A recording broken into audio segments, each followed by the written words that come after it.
इतनी स्त्रियां बैठी हैं, आपसे एक सवाल है, उत्तर देना यदि दे सको तो। पिता और पति दोनों को खड़ा किया जाए, आपके पिता और आपके पति, आपके पिता और आपके पति दोनों को खड़ा किया जाए और कहा जाए दोनों में किसी एक को चुन लो, किसे चुनना पसंद करोगी? क्यों बेटा, किसे चुनोगी? पिता को। किसे चुनेंगी? आज लड़कियां, आज स्त्रियां अपने पिता और अपनी मां को चुन लेती हैं, इसलिए उनके घर में महाभारत होता है। काश विवाह के बाद हर लड़की को उसके माँ बाप ये संस्कार दें। हम ये नहीं कहते कि अपने पिता से दूर रहो, बात करो माँ से। माँ बाप तो देखो है ही, माँ बाप तो सबके भगवान ही होते हैं, इसमें कोई किंतु परंतु नहीं है। लेकिन अब आपके माता पिता ने आपका दान कर दिया, जिसे कन्यादान कहते हैं, और यही परंपरा है। आप मायके की नहीं हो, अब आप ससुराल की हो। इसलिए ये जो बदलाव है ना, ये लड़कियां सहन नहीं कर पाती कि कल तक तो मैं पिता की थी, अब मैं पति की हो गई। कल तक पिता तो मुझे कुछ नहीं कहता था, अब पति मुझे दबा के रखना चाहता है, अपने कंट्रोल में रखना चाहता है।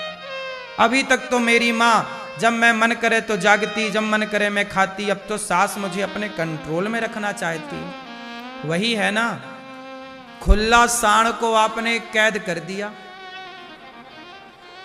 तो वो तो जाल तोड़ेगा,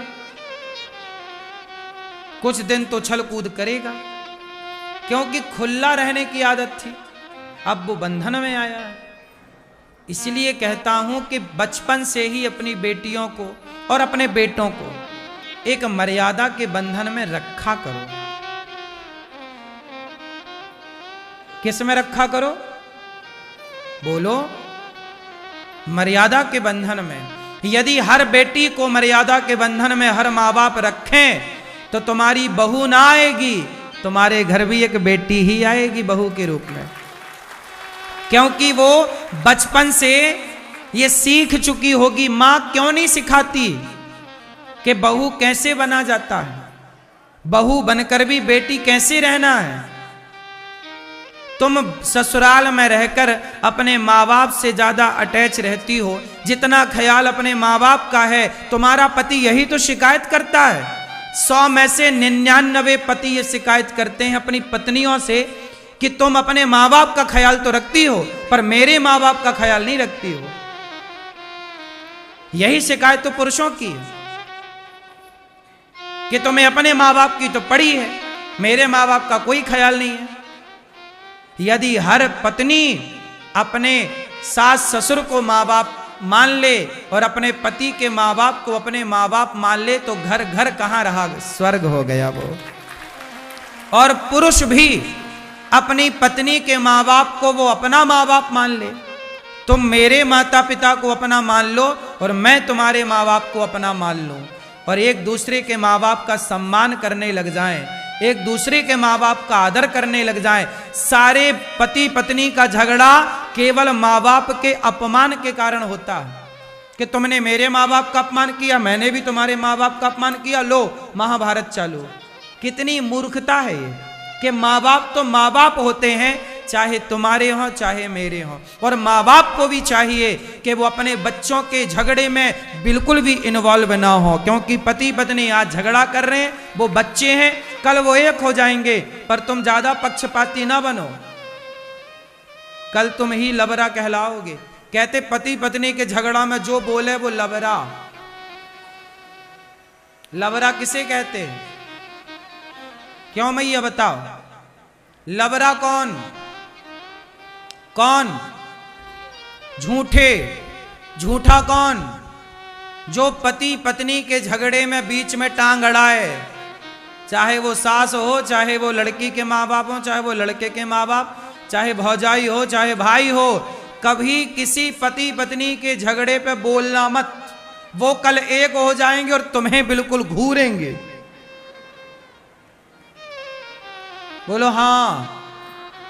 पति पत्नी के झगड़ा में जो बोले ज्यादा होशियार बने वो लबरा।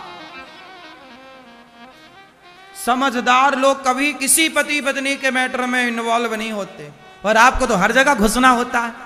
मैं आ गया वकील बन के, मैं आ गया जज बन के, मैं न्याय करूं। खाक न्याय करोगे, तुमसे न्याय वाय करते नहीं आता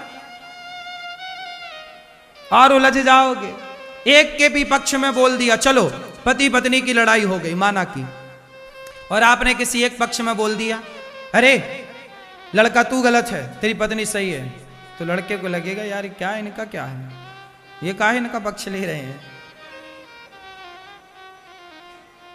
है ना। इसलिए किसी भी पक्ष में ना बोलो, दोनों को बिठा के ये समझाओ कि आप दोनों ही गलत हो, जो लड़ रहे हैं वो दोनों ही गलत हैं। यदि दोनों ही सही होते, एक भी सही होता तो लड़ाई ही ना होती। लड़ाइयां होती ही तब हैं जब दोनों गलत होते हैं। हाँ, किसी की गलती ज्यादा तो किसी की, लेकिन गलत तो दोनों हैं। सही होता एक भी तो लड़ाई ना होती। यदि मैं सही हूं तो मैं चुप ही रहूंगा ना। आप शंकर जी सही थे, इसलिए तो दक्ष गालियां देते गए और शंकर जी ने जवाब, और शंकर जी ने भी जवाब दिया होता तो लड़ाई होती। तो लड़ाई होती ही वहां है जहां दोनों गलत होते हैं। वहां लड़ाई होती ही नहीं है जहां एक सही है। क्या बोलती तू मैया, सही। तो भगवान शंकर जी समझा रहे हैं माता सती को कि पिता के यज्ञ में ना जाओ, पर माता सती नहीं मानी और फुर्र से चली गई।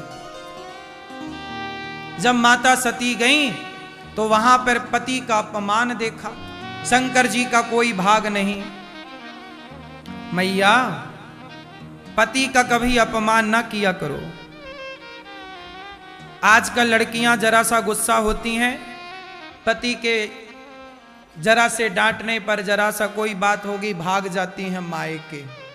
और मायके में भी वहां मंथरा के रूप में बहुत सारी स्त्रियां, कुछ स्त्रियां भड़काती हैं, अब मत जाना बेटी, अब तो दामाद आएंगे, जब तक नाक नहीं रगड़ेंगे तब तक तू नहीं जाना।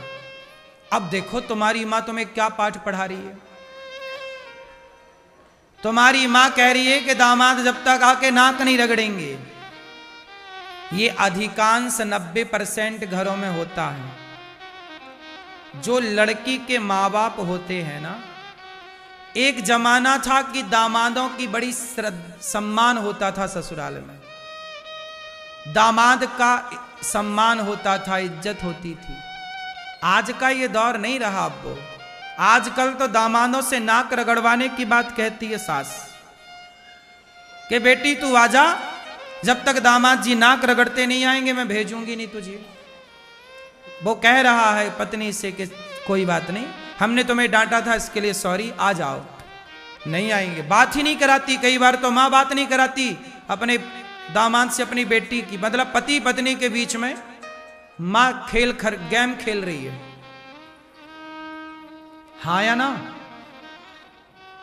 कुछ माताएं ऐसी हैं, एक मैया, एक तो बहू मेरे से रोती रोती बताई, और ये केवल पत्नी की मां नहीं, लड़कों की भी कुछ माएं कम नहीं होती। एक मैया तो पति पत्नी के बीच में जाके सो जाती थी। बोली बहू मेरे से, महाराज जी हम पति पत्नी बैठते हैं तो सास आके बीच में बैठ जाती है। मैंने कहा इसके भी अक्ल में पानी पड़ गया। क्या करते हैं लोग, ऐसे लोग भी संसार में हैं। ये जो रिश्ते तुड़वाएं पति पत्नी के बीच में, जहर जो भी घोलेगा, चाहे वो लड़के की तरफ से माँ बाप की गलती हो या लड़की की तरफ से, वो सब नरक के गामी हैं। नाक रगड़वाने की बात चलती है समाज में कि मैं तो दामाद जी से नाक रगड़वाऊंगी। अब जिस दामाद के तुमने पांव पूजे थे मंडप के नीचे, अब उसी दामाद से तुम उम्मीद करती हो कि वो नाक रगड़े। भाई गलतियां कौन नहीं करता बताओ जरा। किसके घर में लड़ाइयां नहीं होती। किसके घर में झगड़े नहीं होते? क्षमा मांग लेना अच्छी बात है, पर तुम ये विचार रखो कि नाक रगड़ते आओ, तो कुछ लोग नहीं झुकते इस तरह से, और इस चक्कर में तुम्हारी बेटी का तलाक हो जाता है। तो बेटी का तलाक हुआ तो मां की गलती ही तो हुई ना, जो नाक रगड़वाना चाहती थी। क्यों नहीं भेज दिया? चलो बेटी गलती हुई उसकी, उसने स्वीकार कर लिया, अब रहना प्रेम से, इतनी सी बात थी।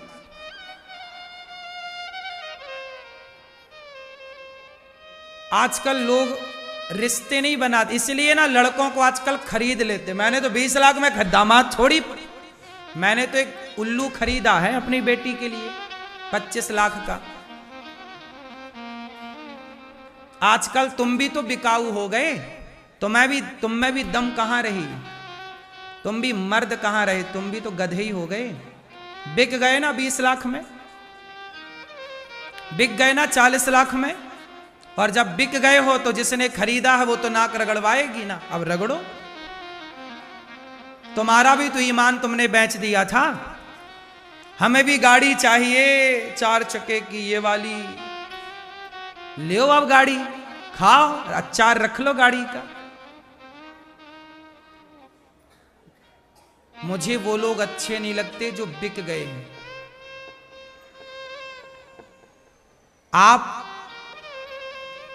कोई आपको कैसे खरीद सकता है?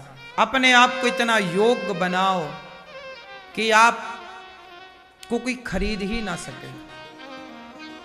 शादी ब्याह करते हो तो मुंह फाड़ के दहेज मांगते हो,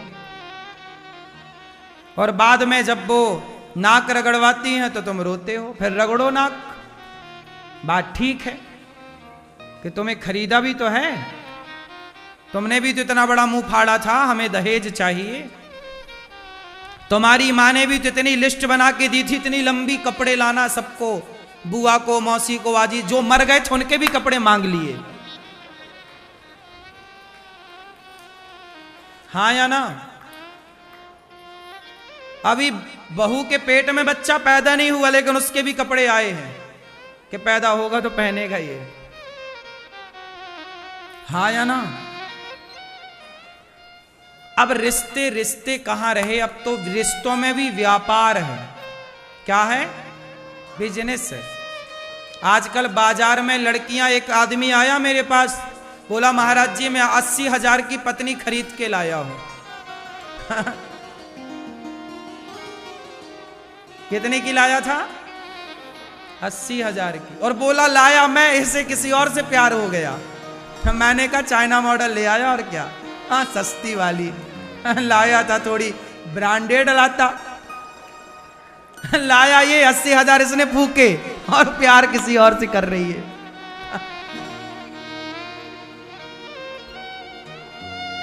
ऐसे ही चल रहा है। अब संस्कार ना दोगे तो यही होगा, सत्संग नहीं करोगे तो यही होगा।